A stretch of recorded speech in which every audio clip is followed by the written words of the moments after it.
Halo Tribuners, salam jumpa di Ambon hari ini untuk edisi 1 Maret 2023. Bersama saya Ajeng Hatalea akan kami hadirkan berita terbaru dari Kota Ambon dan Provinsi Maluku secara umum untuk Tribuners. Dan kita mulai dengan berita pertama. Ada dugaan aliran dana OPD di pernikahan anak Bupati Bursel. Mahasiswa minta ke Jati Maluku usut tuntas. Aliansi Mahasiswa Peduli Rakyat atau Ampera Maluku mendesak Kejaksaan Tinggi Maluku mengusut dugaan aliran dana OPD ke pernikahan anak Bupati Buru Selatan, di mana pernikahan yang digelar pada 25 Januari 2023 di Islamic Center Ambon diduga ada penyetoran dana dari OPD sebesar Rp2.500.000. Menurut mereka, tidak sepantasnya Bupati Buru Selatan, Safitri Malik Solisa memerintahkan setiap OPD menyetor uang untuk memeriahkan pernikahan anaknya. Arbi juga menjelaskan bahwa Kabupaten Buru Selatan merupakan salah satu kabupaten di Indonesia yang marak kasus korupsi, di mana diketahui bahwa KPK menemukan adanya kasus dugaan penerimaan gratifikasi sehingga mantan Bupati Bursel Tagop Solisa dipenjarakan. Tidak hanya itu Tribuners, ada juga kasus dugaan pencucian uang yang saat ini sudah terdaftar di KPA, KPK, dan beberapa kasus lainnya. Masih banyak lagi dugaan kasus korupsi yang sudah dilaporkan ke Kejaksaan Tinggi Maluku yang sementara diselidiki. Angka itu angka di atas biar publik juga tahu bahwa Buru Selatan itu ada marak korupsi di Kabupaten Buru Selatan. Hari ini kita teriakan.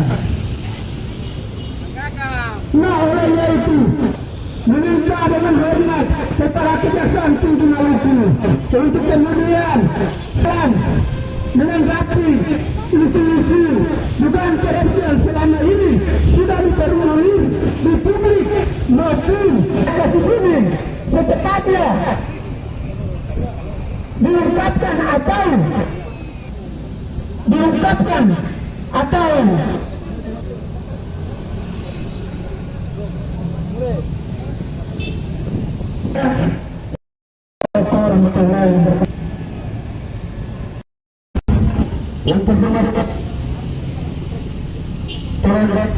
yang berasal dari OPD.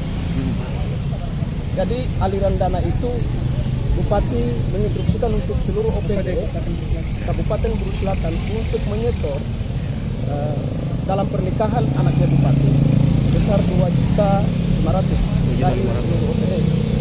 Tetapi ketika digaji tidak harus Bupati menginstruksikan kayak gitu, karena memang pernikahan itu bukan skala umum, tetapi itu pribadi. Tetapi menjadi masalah besar. Nah, sehingga di dalam poin tuntutan pada aksi kesempatan aksi tadi, Ampera Maluku memberikan tuntutan terakhir itu Kejaksaan Tinggi Maluku harus menelusuri aliran dana yang mengalir pernikahan anak Bupati. Bupati ya? Oke, siap. angka itu angka di atas biar publik juga tahu bahwa Buru Selatan itu ada marak korupsi di Kabupaten Buru Selatan. Baik, Tribuners, kita ke berita lain. Stok berkuasa di Pasar Mardika Alham Valeo dikecam Wakil Rakyat. Ketua Asosiasi Pedagang Pasar Mardika Ambon atau APMA Alham Valeo mendapat kritikan habis-habisan dari DPRD Kota Ambon pada Senin 27 Februari 2023. Pasalnya Tribuners, semenjak APMA diresmikan pada 2022 lalu dan Alham Valeo mengetuainya, seolah-olah Pasar Mardika menjadi kewenangannya. Mulai dari permasalahan pembangunan lapak bagi pedagang terdampak, revitalisasi Gedung Putih, hingga retribusi pasar.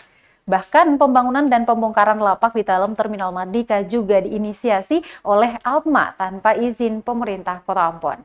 Tidak hanya itu, setiap kali pertemuan Alham Valeo tak membawa pengurus inti APMA dan malah mengajak para pedagang untuk membungkam wakil rakyat. Sahertian menegaskan hak menata kota berada pada pemerintah Kota Ambon. Pihak ketiga dan asosiasi apapun tak punya kewenangan dan harus meminta izin Pemkot Ambon. Bukan hanya sekedar tembusan. Diketahui Tribuners, dalam rapat Ketua APMA Alham Valeo mengakui pembongkaran lapak dan pembangunan kembali di Terminal Mardika dilakukan oleh APMA.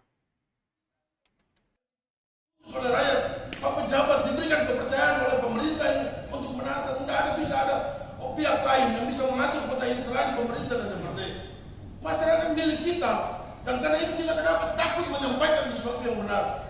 Ini konsekuensi regulasi, dan karena itu yang terakhir saya bilang, yang terakhir saya bilang punya maksud dan apa-apa, tapi saya akan dudukan konsekuensi ini. Ya, dulu di pada saat Pak Al mendirikan lapak yang pertama di 2022 itu harga berdasarkan dari skala wali kota 4 juta. Dia bisa naik sampai 25 juta. Para pedagang ini ditipu dong. Saudara-saudara saya minta ya, saya yang sangat keras soal harga itu, dan itu diminta oleh pemerintah kota Solo dan dinilai. Baik, Tribuners, kita ke berita lain. Ada setidaknya beberapa program kejaksaan untuk kawal penggunaan dana desa yang bisa dimanfaatkan oleh masyarakat di Kota Ambon. Wakil Kepala Kejaksaan Tinggi Wakajati Maluku, Andi Darmawangsa, membeberkan program terkait pengawalan penggunaan dana desa. Hal itu disampaikan dalam dialog desa prioritas penggunaan dana desa 2023 yang digelar tribunambon.com di Ballroom Hotel Santika Premier Ambon pada Selasa 28 Februari 2023. Dijelaskan beberapa program itu yakni Jaksa Jaga Desa, Jaksa Kawal Dana Desa, Ayo Kawal Uang Rakyat, Corruption Impact Assessment, dan lainnya. Dikatakan beberapa program dimaksud guna memastikan penggunaan dana desa bisa tepat sasaran. Diketahui dialog prioritas penggunaan dana desa 2023 tepat sasaran yang digelar tribunambon.com menyasar pemerintah desa se-Kota Ambon. Dialog ini menghadirkan Wakil Menteri Desa Pembangunan Daerah Tertinggal dan Transmigrasi Republik Indonesia Budi Ari Setiadi, pejabat Wali Kota Ambon Pedewin Watimena yang diwakili Kepala Dinas Pemberdayaan Perlindungan Perempuan dan Anak Masyarakat Desa Megi M. Lekatompesi, Wakil Kepala Kejaksaan Tinggi Maluku Andi Darmawangsa selaku narasumber. Selain itu, Tribuners, para raja yang tersebar di Kota Ambon seperti Raja Negeri Hutumuri, Rutong, Lehari, Hukurila, dan Raja Negeri lainnya, Kepala Desa Galala, Hunut, Poka, dan Wayame juga turut hadir dalam kegiatan tersebut.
Sebelumnya di Kota Ambon sendiri menilai penggunaan dana desa itu sudah tepat sasarankah? Boleh Bu, mic-nya? Ya, terima kasih. Bapak Ibu yang saya hormati, Assalamualaikum warahmatullahi wabarakatuh. Salam sejahtera bagi kita sekalian, Shalom, Om Swastiastu, Namo Buddhaya, salam kebajikan. Sementara itu, Tribuners, DP3 AMD pastikan penggunaan dana desa di Ambon sudah tepat sasaran. Kepala Dinas Pemberdayaan Perempuan, Perlindungan Anak, Masyarakat, dan Desa Kota Ambon Megi Lekatompesi memastikan penggunaan dana desa di Kota Ambon saat ini sudah tepat sasaran. Hal itu disampaikan dalam dialog desa prioritas penggunaan dana desa 2023 yang tepat sasaran digelar tribunambon.com di Ballroom Hotel Santika Premier Ambon pada Selasa 28 Februari 2023. Dijelaskan kepastian itu disampaikan berdasarkan hasil monitoring dan evaluasi yang kerap dilakukan DP3 AMD Kota Ambon terhadap tiap-tiap desa pemerintah. Maksud kami pemerintah desa di Kota Ambon. Monitoring dan evaluasi yang dibuat biasanya rutin tiap 3 bulan sekali untuk mengetahui realisasi dari penggunaan dana desa. Tak hanya itu, Tribuners, setiap program prioritas yang menggunakan dana desa, setiap Pemdes juga diwajibkan untuk mengkonfirmasi hal itu kepada publik melalui baliho. Diketahui dialog prioritas penggunaan dana desa 2023 tepat sasaran yang digelar tribunambon.com menyasar pemerintah desa se-Kota Ambon. Ada banyak hal yang terjadi, mulai dari adanya markup, ada juga penggunaan dana yang tidak sesuai peruntukan. Ini semua terjadi sebenarnya karena ini ada beberapa kades itu atau raja itu yang belum memahami pengelolaan dana yang benarnya itu loh itu ya, sehingga mereka terjadi penyimpangan situ. Jadi selama penyidikan atau penuntutan yang kami lakukan di kejaksaan itu penyimpangan yang banyak kita temukan adanya markup, ada duplikasi anggaran, ada pungutan atau potongan-potongan dari oknum pejabat di kecamatan dan di kabupaten. Ada juga kegiatan-kegiatan fiktif yang kita temukan itu, yang untuk di wilayah Maluku ya. Jangan, saya tidak berbicara Ambon aja nih, itu secara kewilayahan ini. Jadi umumnya mereka itu apa ya, dalam membuat pertanggungjawaban itu yang tidak sesuai ketentuan yang ada, sehingga yang berakibat penanggulangan bencana non alam seperti itu ya anggaran desanya. Nah, apakah di tahun-tahun sebelumnya di Kota Ambon sendiri menilai penggunaan dana desa itu sudah tepat sasarankah? Boleh Bu, mic-nya? Ya, terima kasih. Bapak Ibu yang saya hormati, Assalamualaikum warahmatullahi wabarakatuh. Salam sejahtera bagi kita sekalian. Baik, Tribuners, kita ke berita lain. Dekan hingga mahasiswa turut meriahkan puncak Dies Natalis ke-25 FMIPA Unpati. Perayaan puncak Dies Natalis ke-25 Fakultas Ilmu Matematika dan Ilmu Pengetahuan Alam Universitas Patimura berlangsung meriah pada Senin 27 Februari 2023. Selain dihadiri oleh ratusan mahasiswa FMIPA dan fakultas lainnya di Unpati, acara tersebut juga dihadiri para peserta lomba yang merayakan ulang tahun Perak tersebut. Pantauan tribunampon.com di lokasi acara yang berlangsung di Gedung MIPA, para dekan dari tiap-tiap fakultas juga turut memeriahkannya. Di hadapan para tamu, Dekan FMIPA Unpati Peter Kakisina menceritakan kembali perjalanan FMIPA. Mulai dari awal berdirinya fakultas tersebut bisa sampai di tahun ke-25 melahirkan sarjanawan terbaik. Kakisina pun berharap ke depannya FMIPA akan terus lebih baik lagi dalam aspek memajukan generasi muda di Kota Ambon dan Provinsi Maluku secara umumnya. Setelahnya acara ini dimeriahkan dengan pertunjukan ukulele dari juara satu lomba yang mereka selenggarakan. Anak-anak dari Ukulu Batu Somba yang memberikan penampilan terbaik mereka. Selain itu, yang jadi tontonan menarik adalah karya dari mahasiswa statistika yang mempertunjukkan tarian modern. Ulang tahun itu semakin berarti sebab pada pertengahan acara diisi dengan sesi pemotongan kue untuk FMIPA beserta para dekan yang hadir. Dalam rentetan acara yang menarik itu, para panitia penyelenggara Dies Natalis ke-25 juga membagikan door prize yang langsung diundi pada kegiatan tersebut. Di penghujung acara, Kakisina pun turut membagikan dan menyerahkan medali untuk para pemenang lomba. Lomba yang diselenggarakan dalam kegiatan tersebut yakni Jalan Santai, Lomba Busana Kerja, Kreatif Dance, Berpacu Dalam Melodi, Penalti Kick, Karya Ilmiah, Lato-Lato, Ukulele, TikTok, hingga sosialisasi.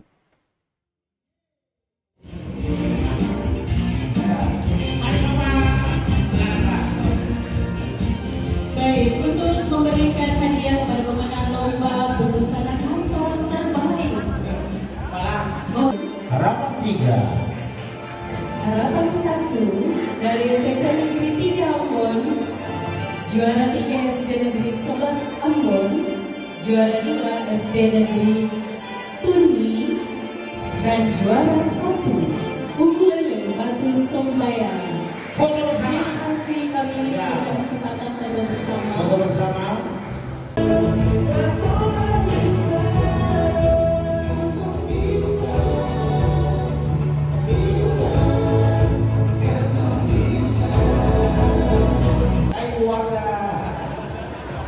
Bisa mereka kita. Tolong. Baik, Tribuners, kita ke travel news. Pulau Molana dengan segala pesonanya jadi rekomendasi wisata para bule. Melancong ke Pulau Saparua, jangan lewatkan sebuah destinasi wisata Maluku yang terkenal sebagai surga tersembunyi. Jika Pulau Saparua menawarkan destinasi jejak-jejak sejarah di masa penjajahan, maka wisata bahari dapat Anda peroleh dengan mengeksplor Pulau Molana. Secara geografis, destinasi wisata Maluku ini berbatasan dengan Pulau Haruku dan Saparua di sebelah utara, sebelah baratnya berbatasan dengan Pulau Ambon, serta Pulau Nusa Laut di sebelah tenggara membuatnya mudah dijangkau menggunakan transportasi laut. Daya tarik Pulau Molana dari kejauhan sebelum wisatawan menginjakan kaki di atas pasir putih halus Pulau Molana, pandangan mata Anda akan takjub dengan gradasi air laut yang jernih. Semakin gelap warnanya air, semakin dalam pula lautnya. Dari atas tumpangan juga tampak biota laut mulai dari ikan warna-warni hingga terumbu karang. Sementara itu di pesisir pantai Pulau Molana terdapat jajaran pohon kelapa, pinus, dan berbagai jenis pepohonan lainnya. Wisatawan bisa mengambil foto estetik sebab di berbagai sudut Pulau Molana sangat picturesque untuk diabadikan di laman sosial media Anda. Selain tumbuhan, ada juga satwa yang liar bisa dilihat yaitu biawak. Hanya saja untuk memancing biawak keluar dari sarangnya dibutuhkan daging ikan sebagai pemancingnya. Bagi pecinta water sport seperti diving, ini salah satu surganya. Menikmati keindahan bawah laut adalah aktivitas yang tak boleh dilewatkan. Ada beberapa transportasi laut yang siap mengangkut Anda dari Pulau Ambon menuju ke Pulau Saparua, yakni kapal cepat, feri, dan speedboat. Jika wisatawan memilih menggunakan kapal cepat bertolak dari Pelabuhan Tulehu dengan harga tiket Rp75.000 per orang. Kemudian untuk pengguna kapal feri, transportasi ini keluar dari Pelabuhan Wai dengan harga tiket bervariasi tergantung perorangan atau kendaraan darat yang dibawanya. Terakhir ada transportasi speedboat dengan harga tiket Rp65.000 per orang. Speedboat ini berlabuh dan keluar masuk di Pelabuhan Hurnala Tulehu dengan waktu tempuh sekitar 60 menit. Speedboat juga bisa dicarter dengan harga mulai dari Rp400 hingga Rp500.000. Harga ini bisa berubah sewaktu-waktu. Setibanya di Desa Haria, Pulau Haruku, Kabupaten Maluku Tengah, Anda bisa charter speedboat untuk menuju ke Pulau Molana yang memakan waktu tempuh sekitar 30 menit.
Baik Tribuners, setelah tadi berita di Ambon hari ini, Anda bisa mengupdate semua informasi terbaru dari Kota Ambon ataupun Provinsi Maluku pada umumnya di portal kami www.tribunambon.com. Jangan lupa juga untuk subscribe kanal YouTube kami dan follow akun Instagram Tribun Ambon. Saya Ajeng Hatalea beserta tim redaksi yang bertugas mengucapkan terima kasih kita